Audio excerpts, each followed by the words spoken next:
Okay.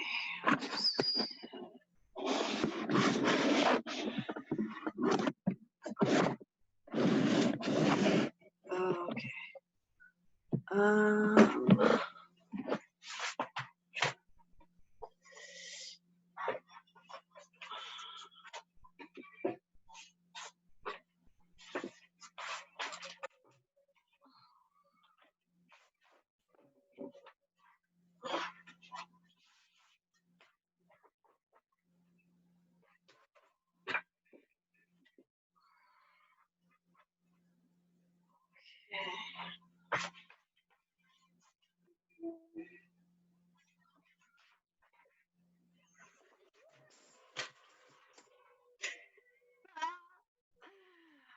Okay.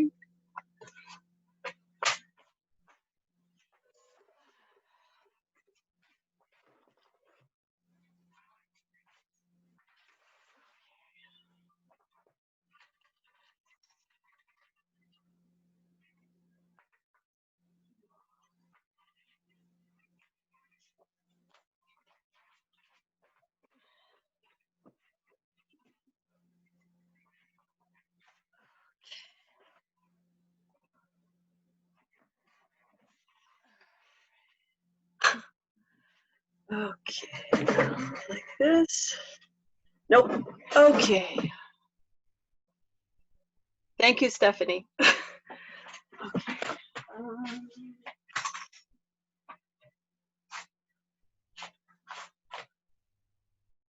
What? No.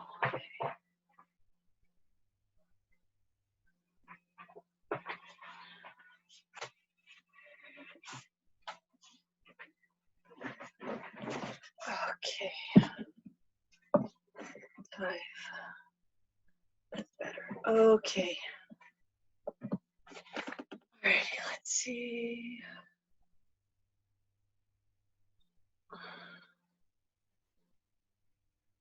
Okay.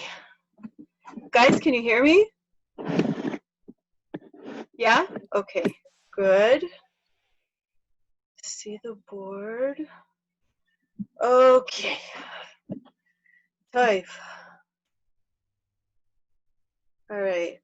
We ready to start yet, or we're going to keep waiting a little bit more for people? I know certain people told me they're probably not going to be able to make it. Like Tal Ratzenberg mentioned that she probably will not be able to make it, but we're going to start with her questions today anyway, her comment. Anyway, you guys are awesome.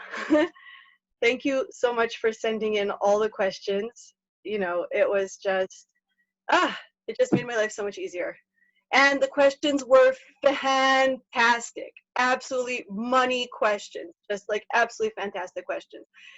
That it's so frustrating that this is like a 1-hour class because we can't possibly get to even a fraction of them. It's not like people sent a lot of questions, but they were just superb questions that the answer is very, very complicated and detailed, like with different opinions, with machlokeses. And so, yeah. So basically, I kind of chose the major questions that I found that were recurring among multiple people. And so I definitely went with those. I'm going to give a shout out to other questions, you know, that let's say were brought up. But basically, the questions you have over here are the ones that I found continuously, like, you know, just surfacing in almost everybody's list. And so hopefully we will be able to cover that in 1 hour. Obviously, these chapters are crazy detailed, and they're not detailed, you know, just to take up space.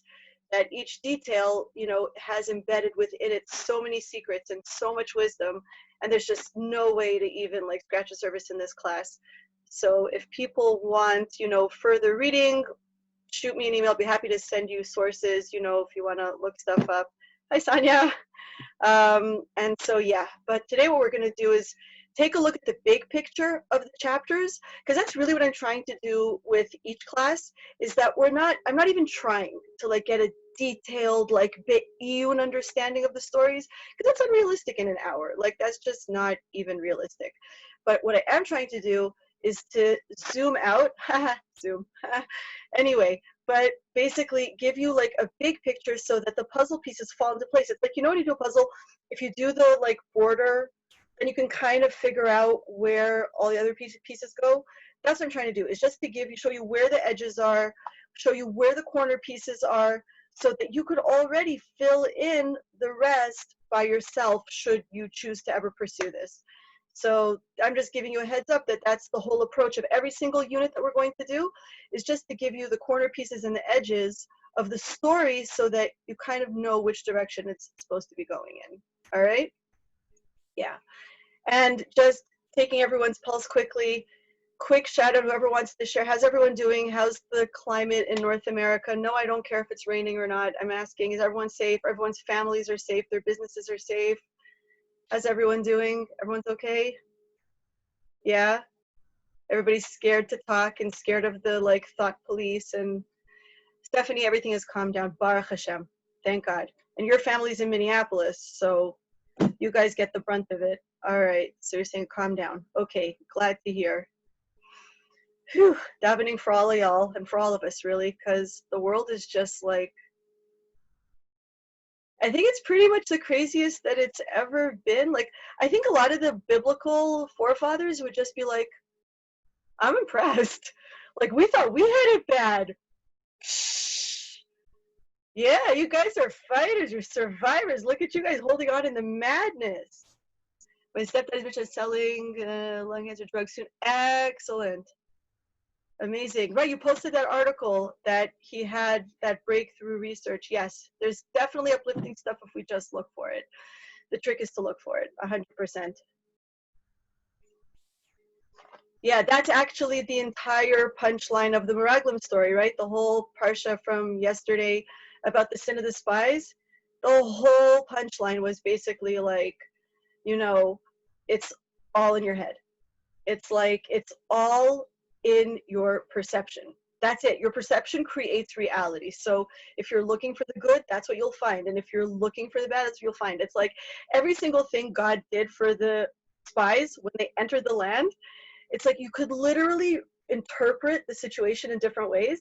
And they consistently chose the like paranoid, negative interpretation when God is just kind of face palming, like, you gotta be kidding me, right? Right? Like, I made the grapes ginormous so that you guys don't have to work a lot. You don't have to break a sweat. You could just, like, you know, pick a grape, slice it up for the whole family. Everyone's eating for a week. And the spies were like, nope, nope, this place is horrible. I bet a nuclear reactor exploded here. Look at the size of these grapes. I mean, what the hell is this, Chernobyl? Like, you know, and it's just like, no, that's not what I meant. And it's like, you know, everybody was dying. They just saw tons of funerals going on when they were walking around Israel. And they were like, you see, no one can live in this country. It's a land that eats or, like, you know, kills its inhabitants. And God's like, really? I mean, the whole point is that I don't want you guys to have to work too hard, so I'm doing the work for you. So you have less people to, like, fight against. I'm, like, sending a plague or something so you guys have less work. But you want to go there? You think that I'm going to take you to a land that kills its inhabitants? That's why I took you out of Egypt and did 10 plagues and split the sea to bring you to a country that kills its inhabitants. Logic much? Like, can we just stop and think about this logically for a second? And the spies are like, nope, he's out to get us. Right. Makes perfect sense. And just a telltale, you know, sentence about, like, and we were like locusts in our eyes, and that's how they saw us too. You don't need to know anything else but the parsha. That's it. That's the whole parsha in literally one sentence. Because we were locusts in our own eyes, and for sure we were locusts in their eyes. You don't even know how they saw you. They were making in their pants when they knew that you guys were, like, standing on the border. So yeah, we'll get back to this parsha also because it is connected to what we're going to talk about. But anyway, all right.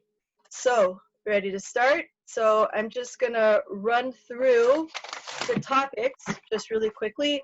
Almost everybody asked the beckoning question of why does the unit start with mentioning Yetziat Mitzrayim, right? Like, why is that the frame of reference? So Nava Rosenblum actually said something beautiful. I know you're going to be listening to this at like 1 o'clock in the morning, Florida time, Nava. So I know you're not logged in now. But when the kids are asleep, you're going to be sitting there with your earphones, listening quietly, not to wake up the kids. but Nava basically said, wow, how beautiful is that? You know, it's to show that, one second, I want to read it because she worded it so beautifully. That's it. The Yetzias Mitzrayim, right, the Billy Beis, it was all for this moment. That like literally now it's like everything's been building up for this moment. And I don't even know if she knows how right she is. We'll see in a second, like, yes, that's exactly, but not in the sentimental sense of like, okay, break out the violins, like, la-di-da, so nice. On a very, very profound level. Like, yes, everything's building up literally for this moment, from Yetzias Mitzrayim specifically. Okay, second topic. Why bother repeating architectural details? And I left here a space. Have they already been mentioned? Because a lot of you guys asked, from where is Shlomo following instructions? Like, did he receive instructions? Does he know what to do? Do we know if he knows what to do? Like, so people, help me out here. Have we ever seen this list of instructions ever before?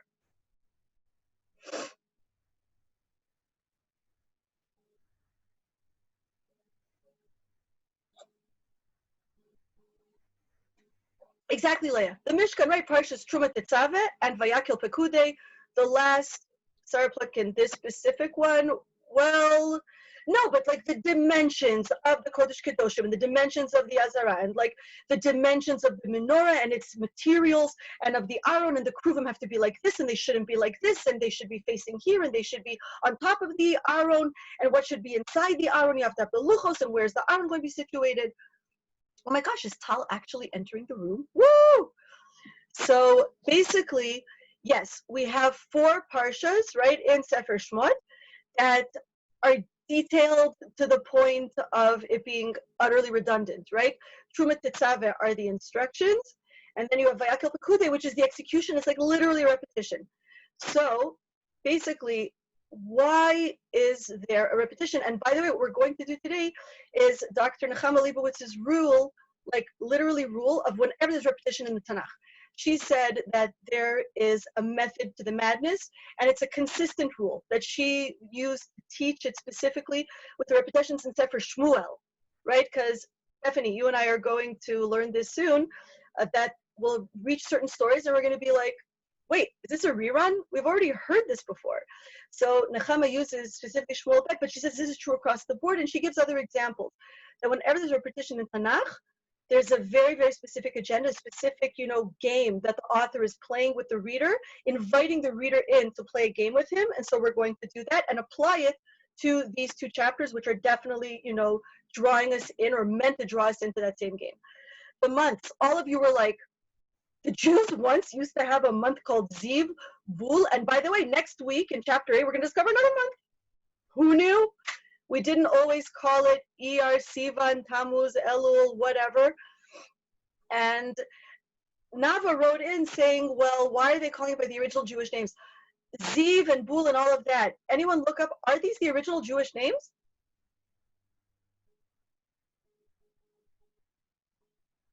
If anyone has ever learned Chumash in your life, what are the original Jewish names that when Hashem gives us instructions, I want you guys to keep Pesach, I want you guys to keep Rosh Hashanah. When does he tell us when to keep these holidays? When he gives us a date, saying you have to do Korban Pesach in this month, on this day, at this hour. The seasons, no, we're given the months of names, right? He tells us you're going to blow the shofar on this day of this month. You're going to fast from evening to evening. Sapir, excellent numbers. The Jewish names, the authentic Jewish Lashon Kodesh, holy names of the months, is only numbers. And it is a huge theological statement using numbers to call the months. I'll get to that in a second, but basically, if we were really proud, autonomous Jews, we would only call the months Chodesh HaRishon, Chodesh HaSheni, the first month, the second month, starting from Nisan. Obviously, Nisan is the first month. Iyar is Chodesh HaSheni, the second month, etc., and so forth. So we'll get there. So then what is this Bul, Ziv, and other thing, like, what's going on here? So this is going to connect us. So we spoke about last time with Sapir's important question of, wait, who wrote Melachim? Because that's going to be literally the author's fingerprint. The fact that he calls it Chodesh Ziv, Chodesh Bul, and whatever else, That's the author's fingerprint and very much his agenda, his roots showing. Dina, you asked the question about the klipos. Hold on. What was it? The window disappeared before I could address it. Okay, it'll come back. Something about the klipos. So we'll get to the months. Then you guys noticed, I start to everyone. It's okay, you'll get to it. Okay, but what was it? Seriously. Okay, you'll bring it up at the right time.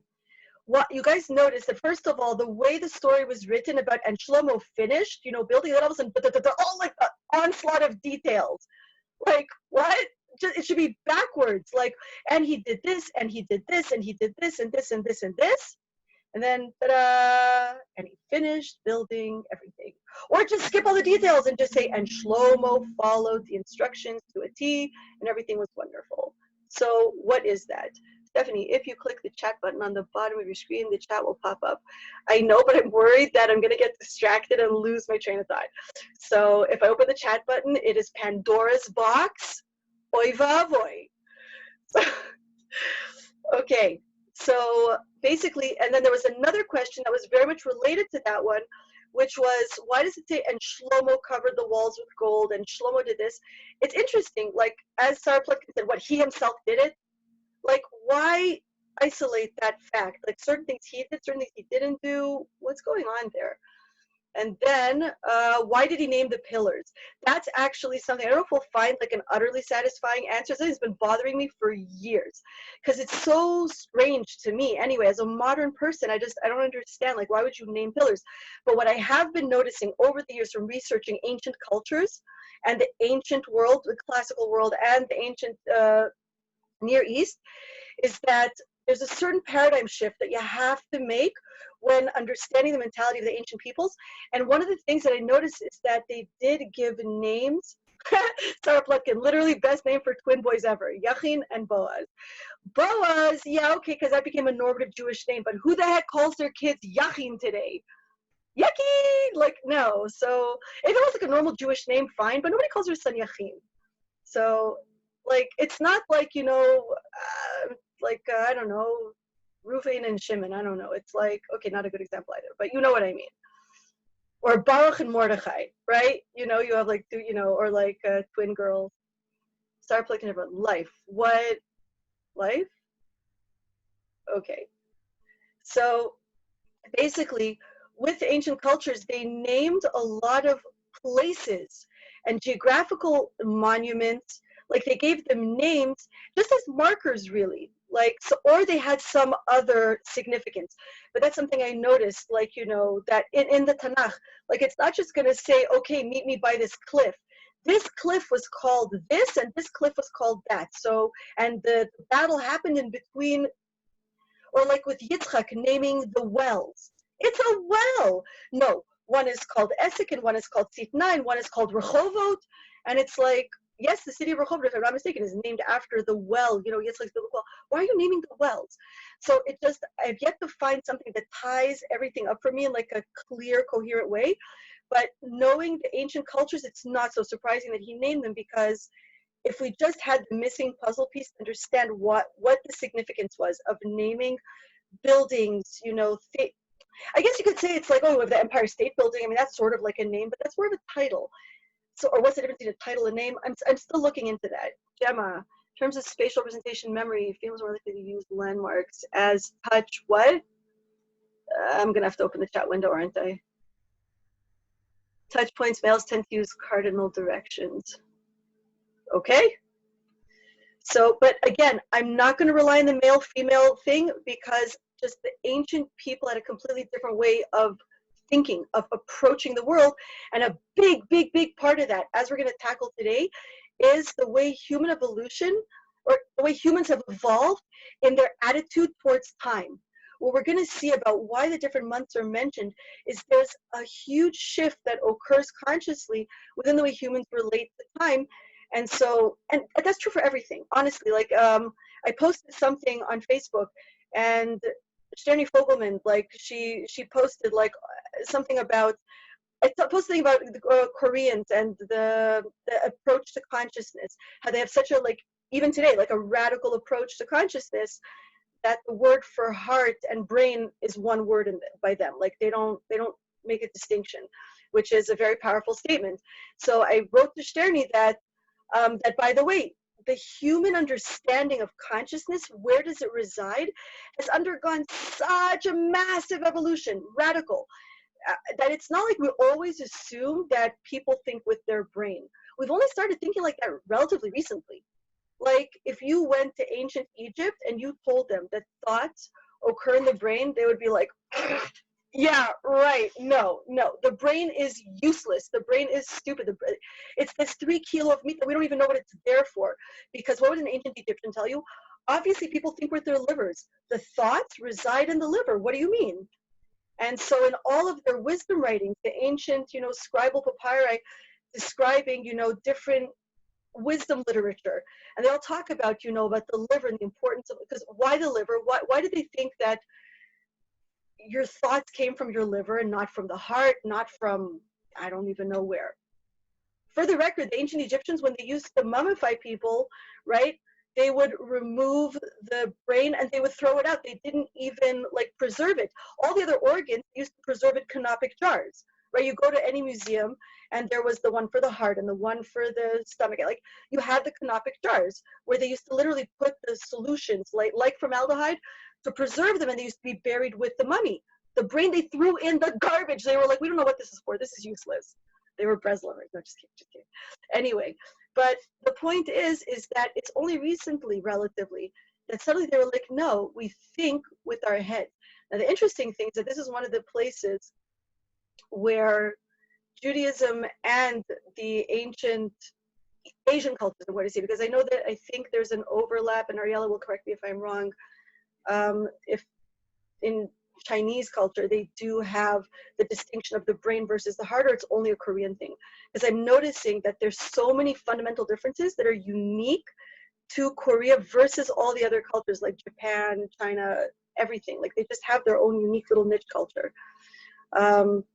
So anyway, the point is that this was a big chiddush of the Jewish people, that we made a paradigm shift claiming that consciousness came from the heart. Like in Tanakh, yes, it mentions the mind for sure, but when it talks about wisdom, it talks about heart being the seat of wisdom. And that's a big chiddush that Shlomo made specifically.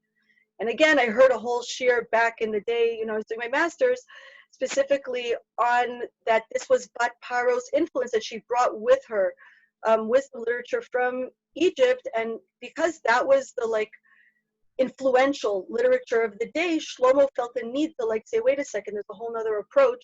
And so there was the professor then brought this piece that is very similar to a chapter of Proverbs, pretty much point for point, except that Shlomo tweaked it to represent the Jewish approach.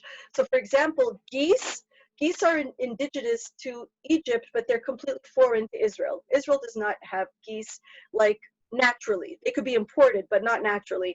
And so in the Egyptian papyrus, he mentions the geese there in whatever context, and Shlomo changes it, I think, to chickens, which are, and then the other major shift is the scribe is writing about the wisdom being in the liver, and in the chapter in Mishlei, Shlomo talks about the heart being the seat of wisdom and of thoughts. And that was just a real seismic shift, for the ancient Near East, of saying, wait, what? So basically, with consciousness, with time, there were massive changes that occurred. If you think that people have been thinking the same for hundreds of years, thousands of years, no. We've literally been evolving and always updating our understanding of things. It's not just a question of the earth being flat versus round. There's a whole bunch of other things that we've literally had to change the way we think about it. And so the last topic that I want to tackle, that's sort of an offshoot of the question. You see there's a star over here, right? About, why all the architectural details, and is it a repetition? So, now I can already fill in this little slot. One second.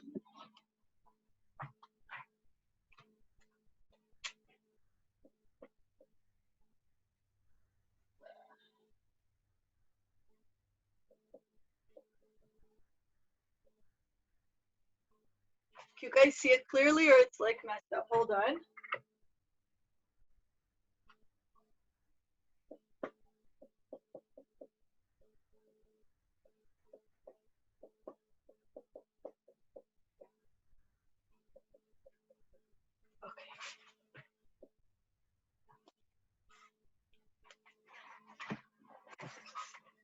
So given that it is a repetition from the instructions in Shmot, and just by the way, David HaMelech also left Shlomo instructions. This the Midrash tells us. You're not going to find it like maybe hints here and there in Divrei Yamim, right? Chronicles, which is the repetition of Sefer Melachim. We spoke of this last time. It's not really a repetition. It is a different angle on the same stories. It's shining a light on the stories in a completely different way. So we have a three-dimensional understanding of the stories.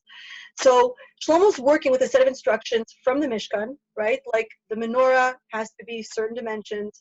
The Aron, the Kruvim, you can't make them out of silver. Yes, they have to be gold. Doesn't matter if you like silver better. You have to make the menorah out of gold. You have to make the Kruvim out of gold. The kior, the like giant washing basin must be copper. No, you can't make that out of gold, even if you have extra gold. Like there's directions. And not only that, but David had received instructions from Shmuel Hanavi. This is all Midrashim and Gemarot. And so David left all of that for Shlomo. So he has some instructions to work with. Now, if we were to have time, and in the end, I end up nixing the idea of sending you guys homework in Trumat Tzava, because when I opened it up and started flipping through, I was like, I will be blessed and lucky if they look at chapters 6 and 7 of Melachim. Not because Chalila, I think anybody's lazy. Chas v'shalom, not even close. Just you guys are mad busy. Like, it's a crazy world. Everybody is working so hard. And in many ways, because of Corona, we're actually working harder in some ways it's easier. But again, college students, it's like people are in class 24/6. Like, and I'm allowing myself to say that because I'm in denial. But the point is that people are working from home. And so there is no like class versus homework. It's like, no, what do you mean? The professors are sending you the whole time, you have to send it back. So I'm completely aware. I'm not oblivious to the fact that everybody is mad busy. So I was like, I can't possibly heap any more work on them. So let's just pray they get to 6 and 7. That would be awesome. And you just rose to the challenge. You're completely awesome. And so with Trumat Tzava, if we had the opportunity to go through, we would discover that Shlomo is not following orders. So what's up with that? We'll see that there are certain major deviations that the Beis Hamikdash had from the Mishkan. Did anyone notice, just from your own familiarity with, Shmot and the instructions, did anyone notice what was the major glaring difference of what, creative license Shlomo took with the Beis Hamikdash that is absolutely not in the instructions anywhere? Anyone notice? There's one glaring thing that anybody who's ever heard Parshas Trumat Tzava, you just kind of like notice it.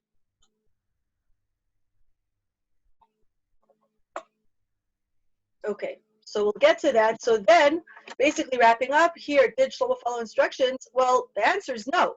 So what the heck? You're giving us this whole Megillah of like details of this wood goes here and this wood goes there, and he carved this shape into here and this shape into here, and the windows were like this and not like this.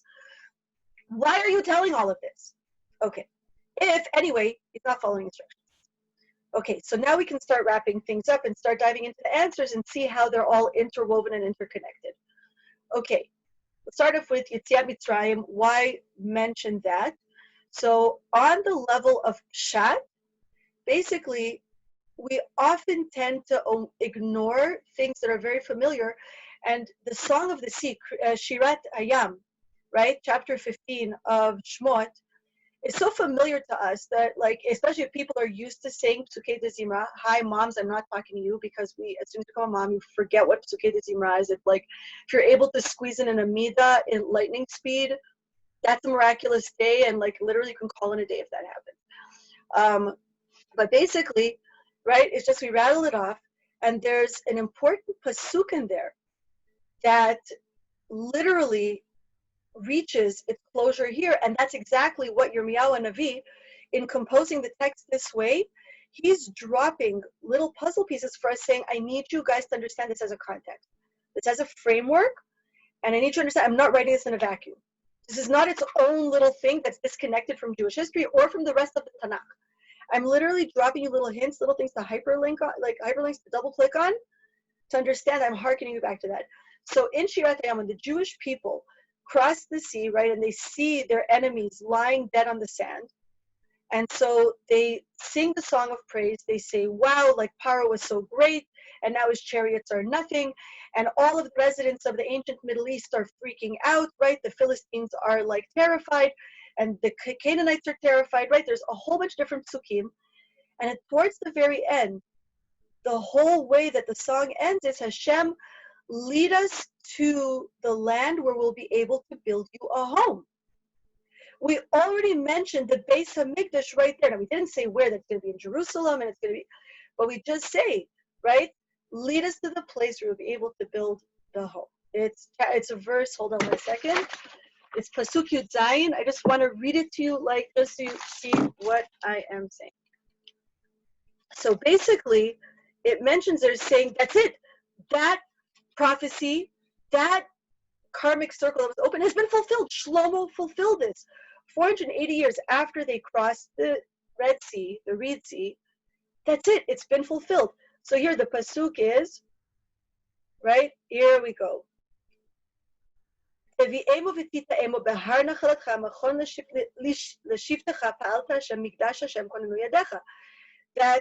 you will bring us and plant us on the mountain, right? That is our inheritance, like your inheritance, right? The place you've prepared for you to dwell there.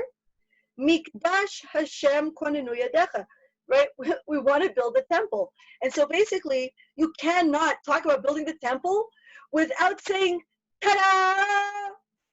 Yetziat Mitzrayim, because that's where it opens. Mikdash Hashem konenu yadecha. So now, Shlomo finishes that. So that's just Al-Pi Pshat. That also could be why he calls one of the pillars Yachim, from Konenu, from Lehachim, right? Now, I guess I'm skipping around a little bit, but why, ladies, remember the Megillat Ruth shiur? Remember when we did the Gemara, right, with Rabbi Levi's like series of midrashim that seemed to be all over the place, and that we saw that he's leading the reader to make an equation between the story of Megillat Ruth. He kept leading midrashim, darshaning all the psukim to Shlomo and David and Chizkiyahu, but specifically to Shlomo. So we said that his agenda there was to say that Shlomo was not born in a vacuum, that Shlomo attributed all of his success to his great-grandma and his great-grandpa, right? That Shlomo was well aware that all of his chokhmah came from Ruth, right? Because that was the major thing that Reb Levi kept emphasizing, that Dvar Chokhmah Ra'aba, that Boaz, every time he looked at Ruth, he saw her being chachama, not mevina, right? Not bina yetera of women, specifically chokhmah, and that also Boaz. So it's just interesting that when Shlomo builds the temple, he calls one of the pillars at the entrance to the temple after his great-grandpa, Boaz, right? Because Boaz is not a Jewish name in a vacuum. That's literally paying homage to his roots, saying, I know where I got this amazing DNA to be able to do what I did. About the Yachin, it's a little bit more surprising. There are sages that say that Yachin and Boaz, the names have within them embedded a hint to David and Shlomo that he saw within himself, and David, the pillars that this whole enterprise stands on. So that's in general about why did he name the pillars Yachin and Boaz. There's different opinions, and at the end of the day, there's nothing really satisfying because we don't understand the cultural context of like, what does it mean to name a monument or a pillar or a building like a specific name. So with regard to Yetziat Mitzrayim, as Nava said very correctly, right, it's like it's all been leading up to this. Wow, we waited 480 years. And not only that, even Al-Pi Pshat, right? As soon as we crossed the sea, we said, Hashem, and prophetically, please let us be Zocheh. And so here we go. It has been fulfilled. Okay. The other thing, if we just connect all the dots here, we'll see that one of the common denominators among all the questions is that every single question, the answer is found in Sefer Shemot. That we see that Yirmiyahu is constantly shifting our gaze, saying, open up Sefer Shemot. Because whatever opened there is being closed here. So he's always steering our attention back to different relevant chapters in Sefer Shemot, whether it's Kriyat Yam Suf or whether it's Trumat Tetzaveh, right, with the instructions of the Mishkan. So, but either way, we'll see that he's always hearkening us back to that. By the way, the months, where is the first time that we are told, about the names of the Jewish months? So that's a brain teaser, but where do we get the mitzvah to even like consecrate, Rosh Chodesh, the Jewish month? Where do they suddenly get their importance? Who remembers?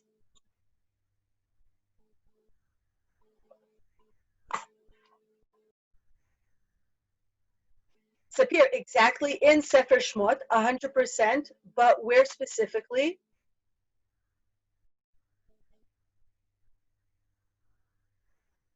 In the middle of Makat Bechorot, meaning in the middle of the first Pesach.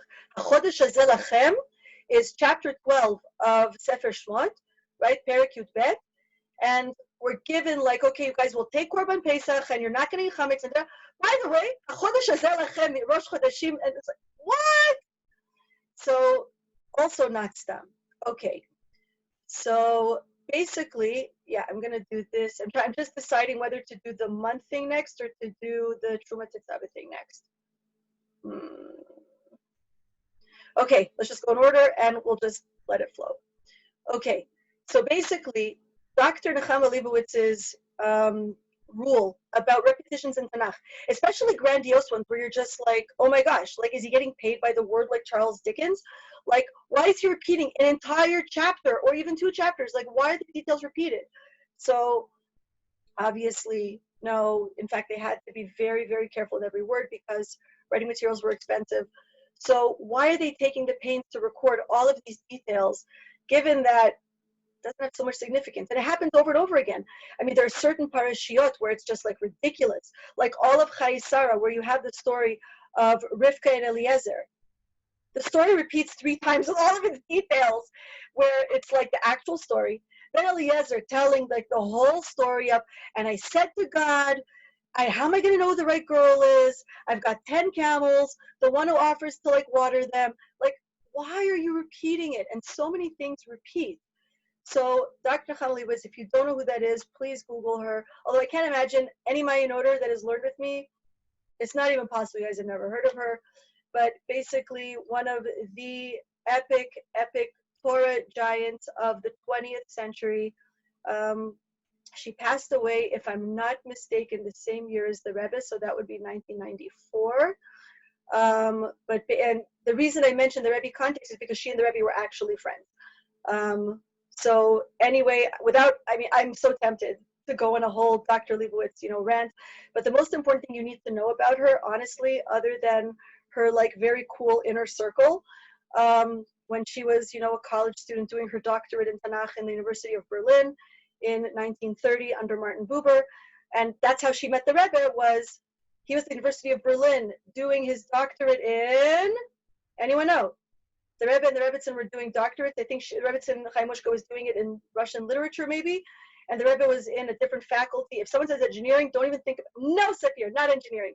He did that doctorate in the Sorbonne. The Rebbe, I don't remember, I lost track after the first 3-4 doctorates, but the Rebbe did multiple doctorates. So no, the Rebbe's doctorate at the University of Berlin was in math. Nope. No, Sarplotkin. That was boat building stuff. No, that was in the Sorbonne in Paris. So basically in existentialist philosophy, and it was in his classes in existentialist philosophy that he met a certain Rabbi Yosef Dov Soloveitchik, otherwise known as, yes, the Rav Soloveitchik, the Rav whose father founded YU, the father of modern Orthodoxy in America, and they were chavrusas, right? They were both doing doctorates in existentialist philosophy, and when they had spares and whatever, they used to whatever, crack open a Gemara, and they used to sit there and learn together. And there are many beautiful anecdotes about their friendship. And it was actually Rav Soloveitchik that was the first to say to the Rebbe, after Rav Soloveitchik bailed the Rebbe out of jail, because the Rebbe got drunk one time and broke a law in Germany. So Rav Soloveitchik came in and bailed him out. So Rav Soloveitchik said to him jokingly, "Oh, now you could be a Rebbe because you were in jail." So anyway, if anybody wants, I posted on Facebook a very, very warm book recommendation for Rav Chaim Dalfin's book, Rav and Rebbe, where he spent 10 years, I believe, researching and chronicling Rav Soloveitchik and the Rebbe's friendship, again, going back to the previous Rebbes and Rav Soloveitchik's ancestors. It turns out it precedes our Rebbe and Rav Soloveitchik. The writing style, but the research is so phenomenal. It is worth every word. It's worth the read. It's so well researched. Even the footnotes were riveting. It's not because I'm a nerd. The footnotes were literally riveting. They're amazing. The vignettes that he couldn't even fit into the body of the text, he just put in the footnotes, and you're just sitting there like, wow. So cannot recommend that book enough. But basically, Nechama Leibowitz, the most important thing about her was that she was accepted by every branch of Judaism as a Torah scholar. You can walk into Mea Shearim, into a Sfarim store, and like Manny's or whatever, just say, yes, I want, Nechama Leibowitz's commentary on Chumash, and no problem. And so that's the fascinating thing about her, was even though she was an academic who was a professor at Tel Aviv U, at Haifa U, at Hebrew U, literally everywhere, flew around to all the biblical conferences, as well as her expertise was Rashi, as a Rashi scholar. And basically, the interesting thing about her was she was a woman of tremendous faith, that for her, faith came first, and tremendous intellectual prowess was second. And in fact, her colleagues at the universities were always frustrated by that about her. Like one time she was asked, you always quote all of the sages, Rashi and Rambam and Ramban. Why don't you ever quote the academic greats? Like, why don't you quote studies and all of these things, these professors, Bible professors? And she's like, what do I need them for when I've got Rashi and I've got Rambam? And it's like, whoa, that takes cojones, people, to say that to an academic. But that is how her just being so genuine and so true. One of the few people that literally just didn't have agenda in the gross sense. And so she really won the hearts of the Jewish people, that she was an anti-feminist. When feminists asked her to come speak, she avoided all of their conferences. She's like, I'm not into that. I learned Torah because it's my role in the world, and that's the only reason I do it. And so basically, she really was a role model in so many ways. Again, I could riff on her for hours about her greatness. And again, I don't mean intellectually, I just mean literally as a Jewish woman. But as a scholar, could riff for a week on her greatness. So what is her brilliant rule that she is going to bless our lives with today? Her rule with regard to why there are repetitions in Tanakh, she said the repetitions are always there to draw our attention, to say, whoa, I already know this. I've already seen this. Why is it repeating it, right? Because what is it doing here? She says, always an invitation for the reader to compare and contrast. And so she said, inevitably, the repetition, especially if it's very, very similar, it's for you to find the differences, that the more similarities there are, the contrast stands out that much more when you're lulled into the false security of, oh, okay, I know this. And then all of a sudden, when you hit that speed bump of oh, wait, that's not what happened. It's right, exactly. And so literally the entire stream, point for point, giving so many examples where you bring two stories that seem absolutely identical in Tanakh, and then you're just okay, same. Oh, and where the differences are suddenly, oh my gosh, that's why you need that second story, because wow, okay, got it. So one of the major reasons that you have this onslaught of details, other than the fact that each detail has within it entire worlds to reveal to the learner. For example, the Rebbe has so much written, more on Truma Tetzaveh. I haven't seen him write it on Melachim, but it doesn't matter, where the Rebbe breaks down the Mikdash and the Mishkan and basically talks about the inner meaning of each of the vessels of the Mikdash, talking about why do you need the menorah? Why do you need the incense altar, right? The Mizbach HaKtoret. Why do you need the Shulchan for the 12 loaves? And he talks about that there's multiple Derech Mitzvah. So I read it in our Rebbe. I don't question. Tzemach Tzedek also wrote about it, but I'm just saying that Derech Mitzvah is by Tzemach Tzedek, and I saw it in Sichas from our Rebbe. But thank you, Adina. So basically talking about how the entire world and all its different elements were encapsulated in all the different elements of the Beis Hamikdash. And the Rebbe says even more so, the Beis Hamikdash is not just a microcosm of the world, but it's actually an entire human body. So it talks about, the menorah is parallel to the eyes, and this is parallel to the brain, and this is parallel to the heart, and it's parallel to the lungs, and all the different elements make up the Kabbalistic secrets of the human. You want to talk about the Partzufim, you want to talk about the Sfirot. Obviously, all of that has a synergy going on, because that's also the secret of the world. So it talks about how you have, inanimate, what's called domem, tzomech, chai, medaber, right? The four categories of entities: inanimate object, botanical world, animal kingdom, and humans. And so he says, he breaks down talking about why certain things had to be made out of, like minerals versus plants versus, animal products. I'm just saying there's so much. There's such a abundance on every single detail. If we understood even a fraction of why this had to be done like this, it's literally every pasuk is like a shir in and of itself, of like sheer inspiration. So, but the main things that stand out is the fact that Shlomo did not follow instructions. So if we were to compare, like, wait a second, it says this in Tetzaveh, but Shlomo's doing this. What the heck? So what I asked you guys before, if anyone noticed, how many menorahs, tables for the showbread, was Moshe Rabbeinu commanded to build? Anyone remember? In Tetzaveh, how many menorahs were there in the Mishkan, in the tabernacle? How many mizbach haktoret? How many, like, for like the shulchan, for the lechem apanim, the table for the bread? How many was Moshe commanded to build?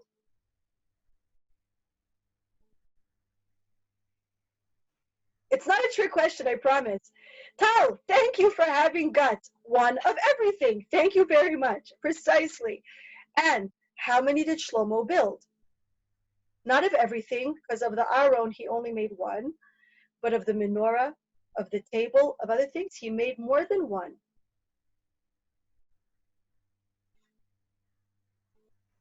No one noticed the pasuk? I think it's at the end of Perek Zayin. Hold on.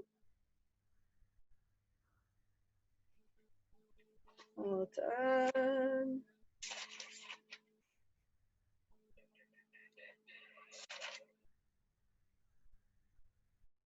Tell me I didn't hallucinate this.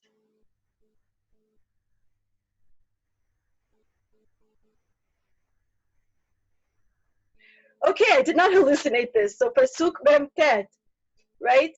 So it says, and he made 5 menorahs for the right side and 5 menorahs for the left side, right? And then he mentioned, and then in another place it's going to mention that he made 10 menorahs, 10 tables, right, for the showbread. So who gave him permission to do that? Like, what? And not only that, there's other things that he deviated from. For example, the measurement of the Kodesh Kodeshim. One of the commentators points out that the dimensions of the Mishkan, like of the actual dimensions, that the Beis Hamikdash is actually double of what is in Shemot Tzaveh. So again, and that was creative license. It's not like he got directions to do that. He was a chassid. He went above and beyond. I love it, Stephanie. So that's really one of the interesting things about the Mikdash Bichlal, like, but even more so. Like, I gave a shiur on Shabbat, and I basically said that Parshas Meraglim, right, back to Parshat HaShavua of last week, is probably one of the most dangerous parshas in the entire Chumash. Stephanie, you have a question? No? Okay. Very dangerous parsha from the first pasuk. Because the first pasuk, it says, Shlach lecha anashim ve'yatur et haaretz, right? Send for you people, and they will tour the land. So we all know that that lecha is superfluous, right? And the commentators all pipe up and say, why does he say shlach lecha?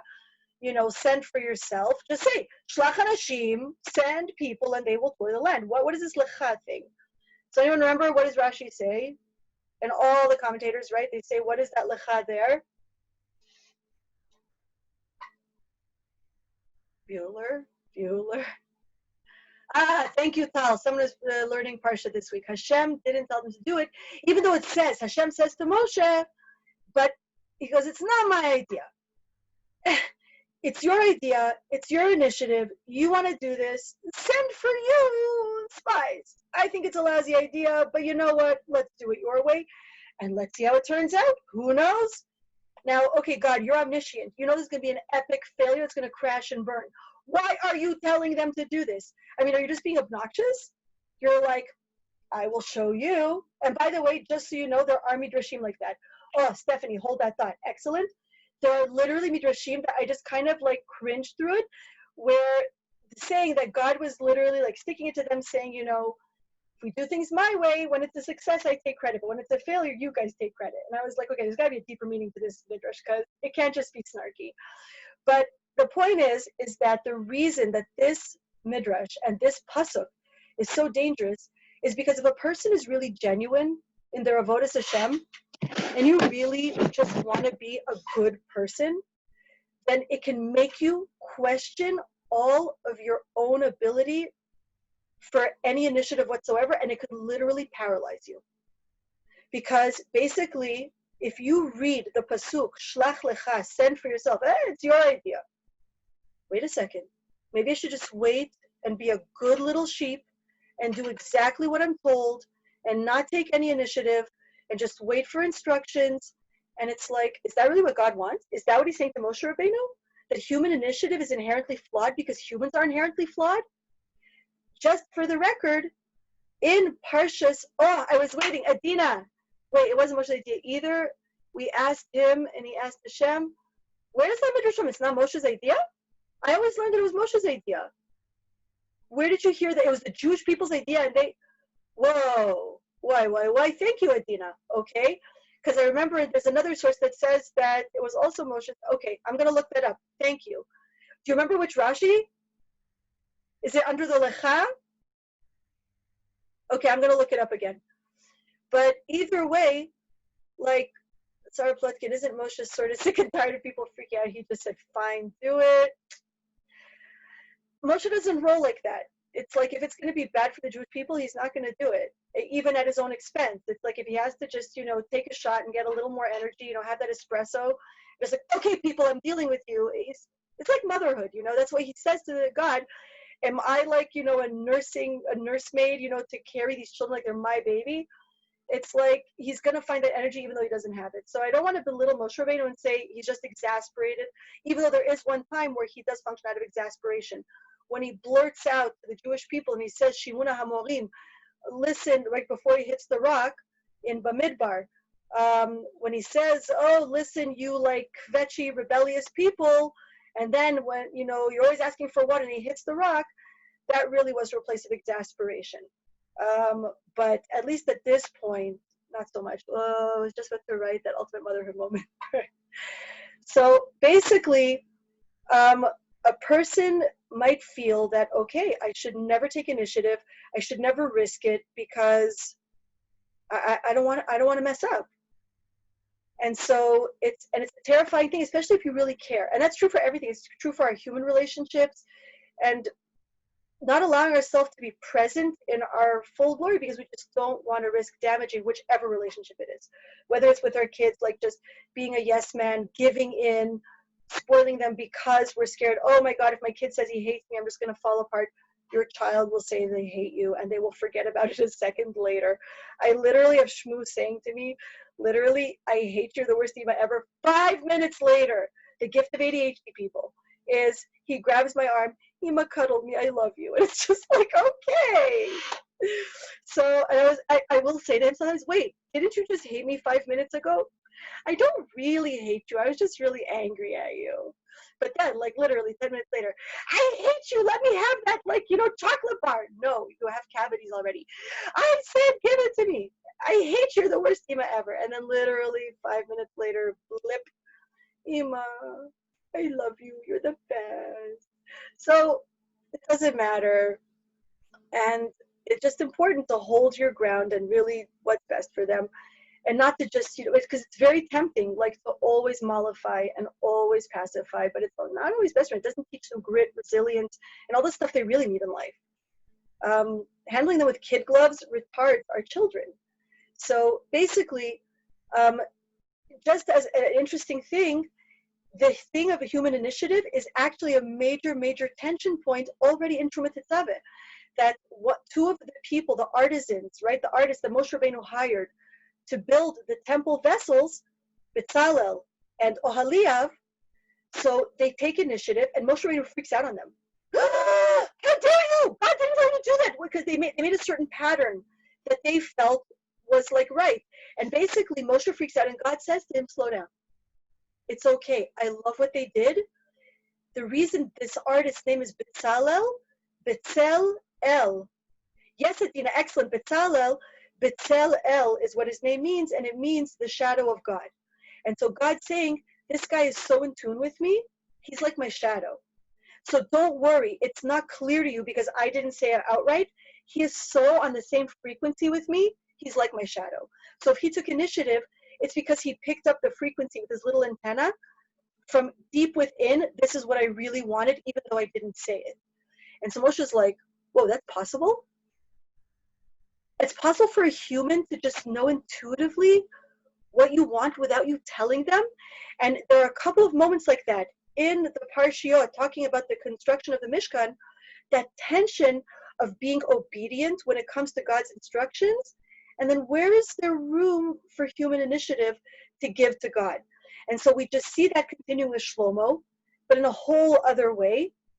So Shlomo, the reason that he builds the 10 of everything, and this goes back to the point that I've been making since we started the Shlomo stories, is why, ladies, can you take a guess, why did he build 10 menorahs and 10 shulchan, right, the table with the showbread? Why did he build 10 versus 7 versus 3? Why did he build 10? What is the thing that embodies Shlomo's entire career that I've been harping on for weeks now about the Zohar encapsulated in this little soundbite? Shlomo's entire career encapsulated as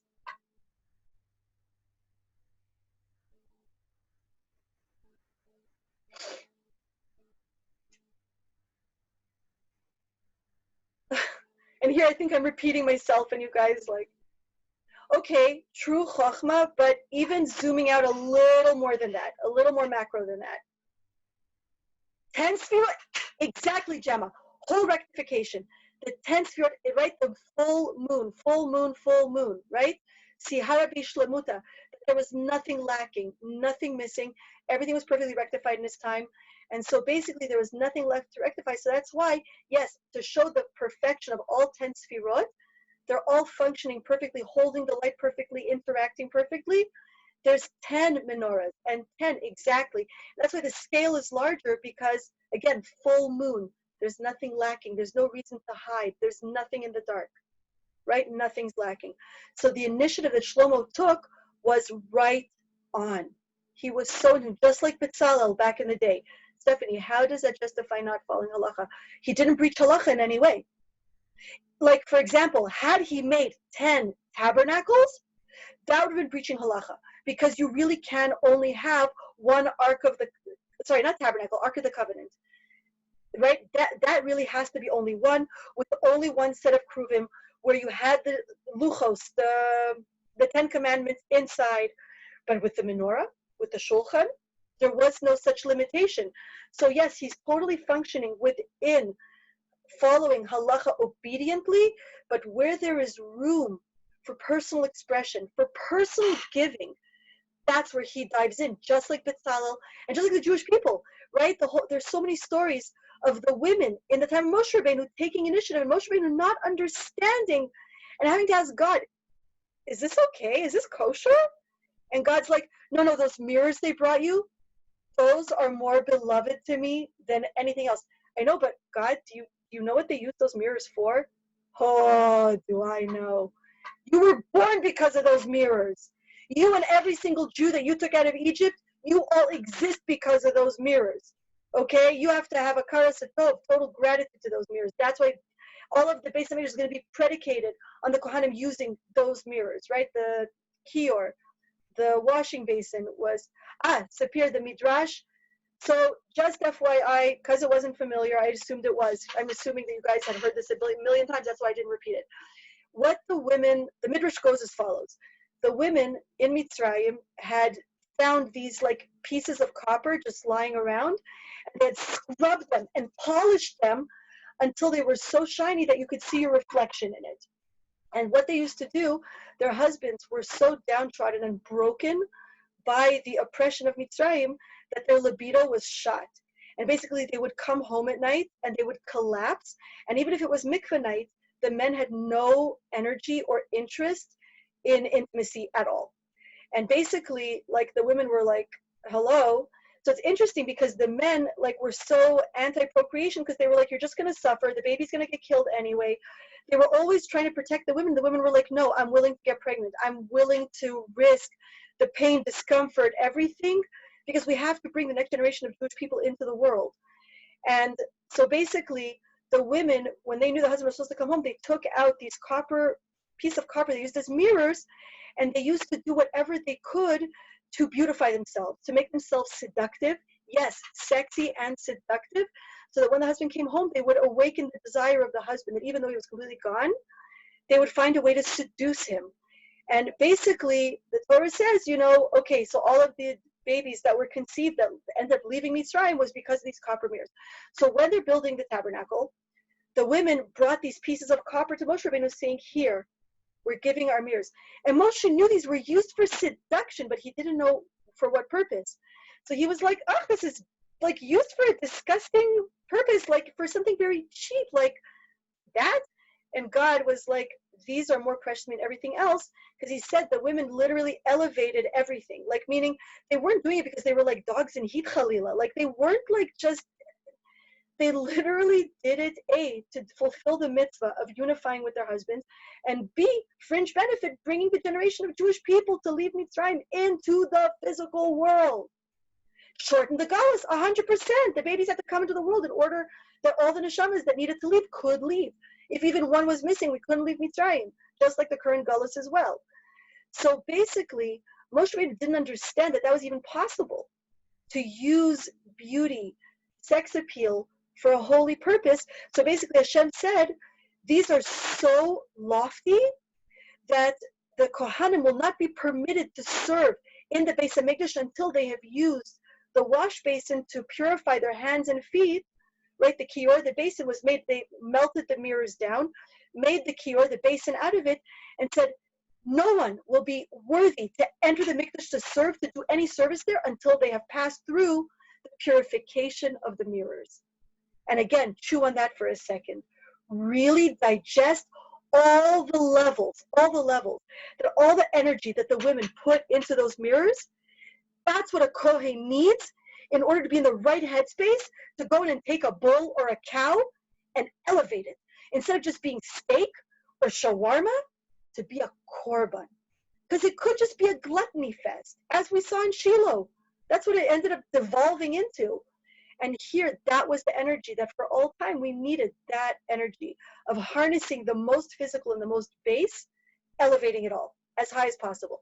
So that was the midrash that I was referring to. Just as an interesting aside, I've actually seen the copper mirrors. When I was visiting Toronto, one of the times with one of my kids, I love taking my kids to the Royal Ontario Museum when we go, because my kids have never seen a proper museum, because in Israel, with all due respect, it's not the same. You can't compare like the Met, and even the ROM, like the Ontario Museum in Toronto, is also still grandiose compared to like anything we have here. And so basically I was walking around the Egyptology wing with one of my boys, I think it was Dovi, and then suddenly I noticed something I never saw before. There was like an exhibit where you had like an ancient Egyptian woman, and it was a whole wing like with archaeological artifacts from a woman's life in ancient Egypt. What was her day-to-day life like? So clothing and shoes and her wig and her makeup.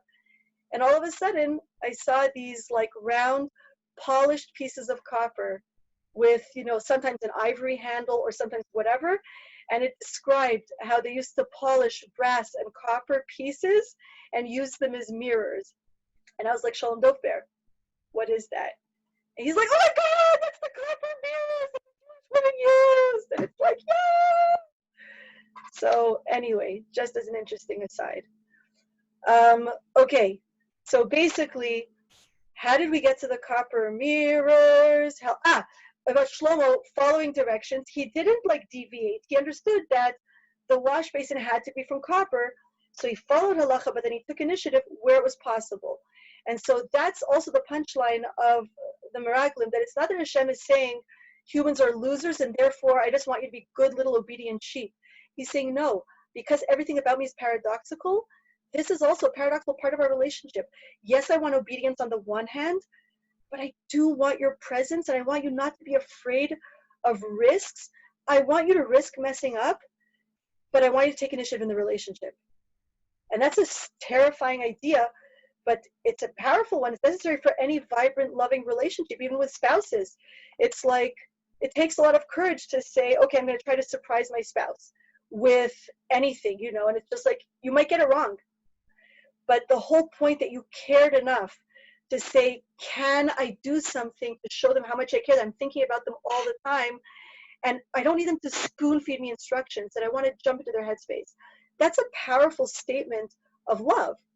And so basically, like, humans are more afraid of messing up than God is. Adina Weissner, that's the whole point of having a Rebbe, isn't it, to connect a person? Very true. A Mashpia Rebbe, like, because nowadays, now Mashpia is like, but yeah, it's like to guide us, to get us in tune as much as possible, to know that no matter how much you kvetch it out, God does not want you to eat pork. Like, no, that's not relevant to me anymore. Or I can mechal Shabbos because that's not relevant to me. But I'm going to make God something like this beautiful painting on Shabbos that's just for him. It's like, sorry, no. So there is the framework, and then within that, it's like we're kind of navigating the gray, just trying to see where is there room for me to express myself and go that extra bit. So that's also true for the Beis Hamikdash. So let's see. That's why you have the recording of the details. Now, it's not the only reason, right? I'm obviously giving you just one angle, because whoever is Lord Megillat Esther with me knows that there's a whole nother level why all the details are recorded in terms of the grand scheme of the Tanakh. That Parshat, these prakim fit within a context of the entire Tanakh. And so, again, I'm not going to choose this tangent now, but if people want, just send me a question. I'll just send the answer quickly. In a nutshell, just because literally time is running out desperately, the months. Okay. So wait, why name the pillars? We did this. Why do you follow instructions? Repeating details, done. Okay, the months. What is the deal with the months? So these months, Ziv, Bul, and the other months mentioned, these are Babylonian months. But the interesting thing is that what is another name for the Babylonian month that the Jews call Iyar? People, you're supposed to say Ela, you dork. Iyar, right? Iyar is not a Jewish name. What did we say earlier? What is the Jewish name for Iyar?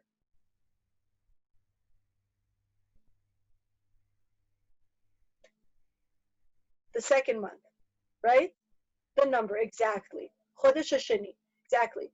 Iyar is just like January or whatever you want to call it, right? All the names of the months are simply the names of idols, right? Just like March is simply Mars, right? The month of the war god. That's why it wasn't so surprising that Julius Caesar was killed, right, in the month of March, because March is associated with blood spilling and bloodshed. But anyway, the point is, each of the months is named in all cultures except for Yiddishkeit, according to the power that it's associated with. So, but wait a second. So, is it Ziv or is it Iyar? So, what the commentators say, it depends which era. That even within Babylonian culture, the months underwent a change. So, we mentioned last time that Yirmiyahu wrote Sefer Melachim. The reason it's important is because we see his fingerprints showing. We said last time, right? We put everything in context. Yirmiyahu was the one who escorted, chaperoned the Jewish people decades before the destruction of the first temple, during, and after. Now, where were the Jewish people exiled to after the temple was destroyed? And heck, who the heck destroyed the first temple, Shlomo's temple? Drumroll. Which nation?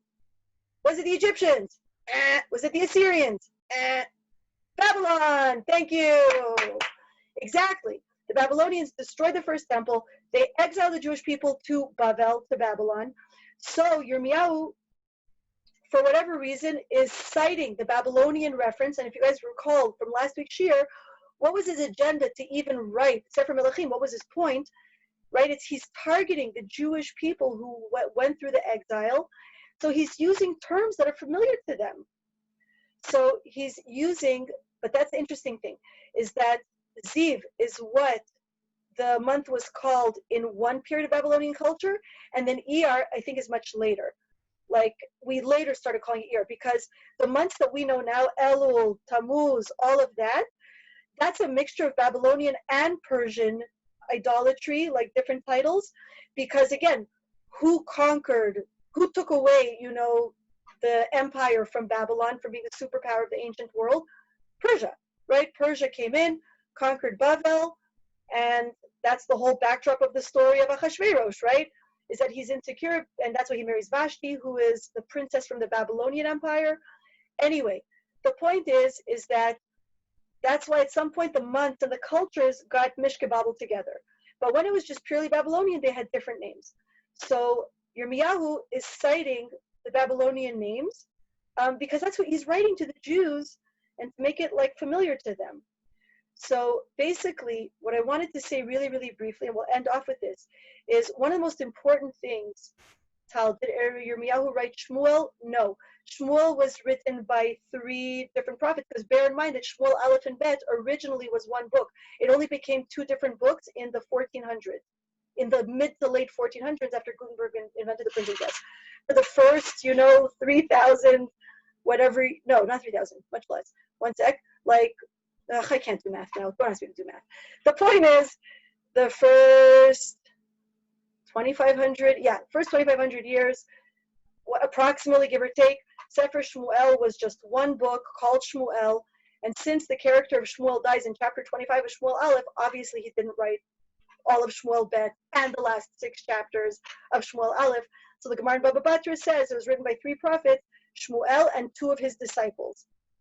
So basically, Yirmiyahu wrote Melachim, and so the big paradigm shift about calling the months the different names and why it's such a crazy idea that the Jews call it first, second, third, fourth, whatever, is that giving the months a name, you're basically saying the months are beholden to that power, and that the months, that they're not just time.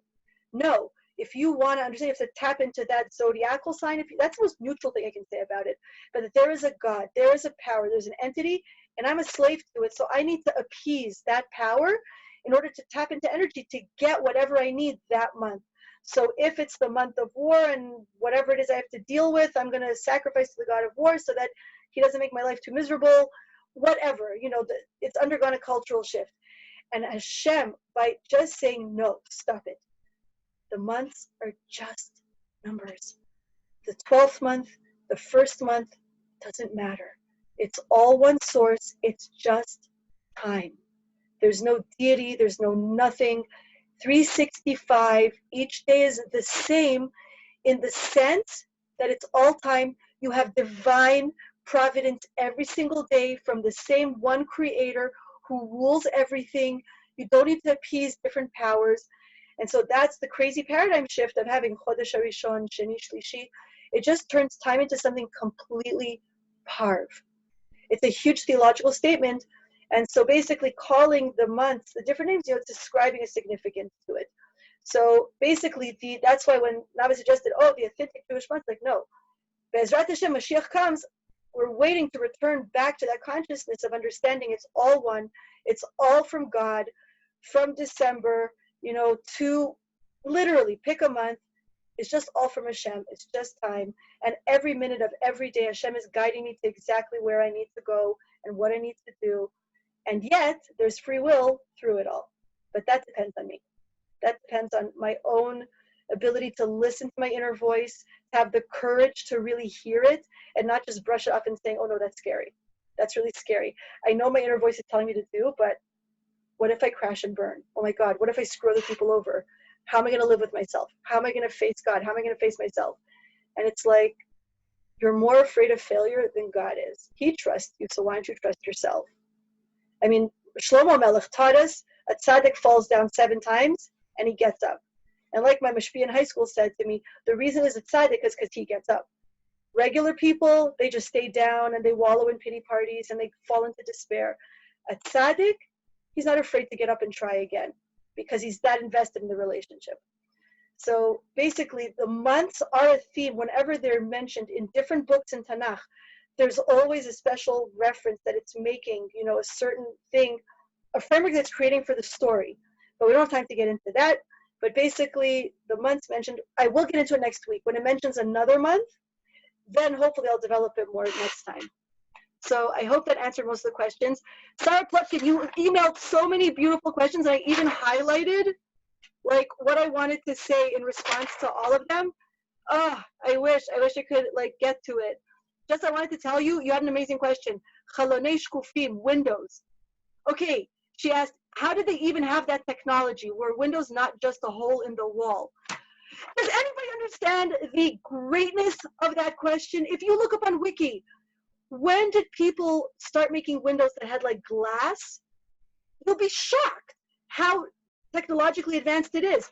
So I'm still in the process of looking it up because it's an amazing, amazing, stupendous question. No, it doesn't make any sense that they would have the technology to put glass in the windows, and yet that's what it seems to be. I looked up the Abarbanel and I looked at other commentators. It does seem to say that windows were not just holes. In fact, just FYI, the word in Hebrew for window is chalon, right? Chalon is simply the root chalal, void, empty space. That's what a window is in Tanakh, just a hole in the wall. So the concept of it being filled in with something transparent or translucent, what does that mean? So obviously there are different interpretations. Some people really say it's impossible technologically, and obviously it's not what it means. I wish I could get into it. But anyway, sorry, you asked so many amazing questions, and I did start looking into them. I will email you personally whatever I come up with. Deal? So don't be upset at me for not answering it in real time. Have an amazing week, everybody. And I will see you next week. And I will send homework. There's a really cool Gemara that is either going to be this week's homework or next week's homework. Tal already knows. And yeah, okay. Hope everyone's doing great. Stay in touch. Take care.